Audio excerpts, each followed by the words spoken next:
केंद्र सरकार की अति महत्वपूर्ण योजना दिल्ली लखनऊ रायपुर विशाखापट्टनम 6 लेन एक्सप्रेसवे बालाघाट के रास्ते से जाए, इसके लिए लंबे समय से प्रयास चल रहे हैं। इसी कड़ी में बालाघाट सिवनी संसदीय क्षेत्र की सांसद श्रीमती भारती पारदी ने कुछ रोज पहले केंद्रीय मंत्री नितिन गडकरी से मुलाकात की।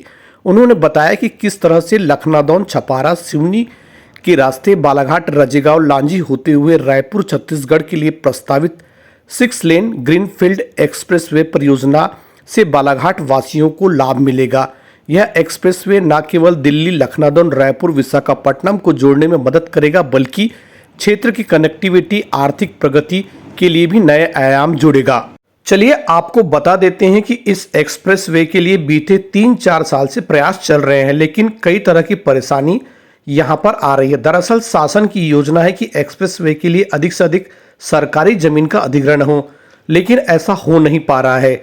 कम से कम जंगल की जमीन का अधिग्रहण हो, लेकिन वह भी संभव नहीं हो पा रहा है। इसके लिए 3 रूट प्रस्तावित किए गए थे। पहला था बालाघाट जिले से निकलने वाले एक्सप्रेसवे के लिए लखनऊ के रास्ते छपारा सिवनी बालाघाट के लिए, लेकिन यहां पर पहले से ही 4 लेन का काम चल रहा है, इसलिए यह बड़ी परेशानी हो गया। तो दूसरे रूट पर काम करने की कोशिश की गई, वह था मलाजखंड के रास्ते साल्टेकरी होते हुए, लेकिन वह जंगल के भीतर है और अधिक से अधिक बफर जोन, कोर जोन और सुरक्षित जंगल यहां पर आ रहा है। शायद इस कारण जानकार बताते हैं कि यह प्रोजेक्ट थोड़ा ठंडे बस्ते में चला गया।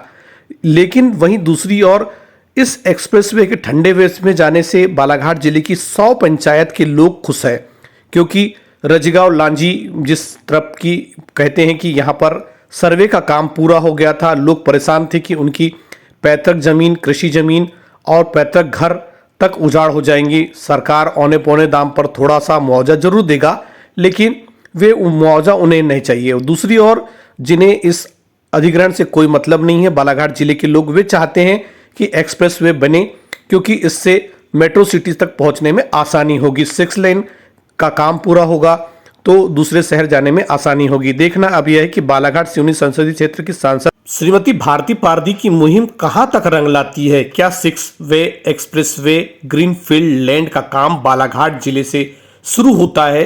क्या वो सिवनी के रास्ते लखनऊ छपारा होते हुए 4 लेन में कनेक्ट हो जाती है और फिर रजेगांव के रास्ते लांजी होते हुए आमगांव के रास्ते वो छत्तीसगढ़ तक पहुंच जाती है, या फिर साल्टेकरी के रास्ते जैसा कि जंगल वाला रास्ता है उस रास्ते से बनती है, या फिर यह मामला पहले की तरह ठंडे बस्ते में ही पड़ा रहता है? यह तो आने वाला समय बताएगा। इसी तरह हमारी हर अपडेट खबर देखने के लिए न्यूज़ को करें लाइक, शेयर, कमेंट्स और चैनल को सब्सक्राइब करना बिल्कुल ना भूलें।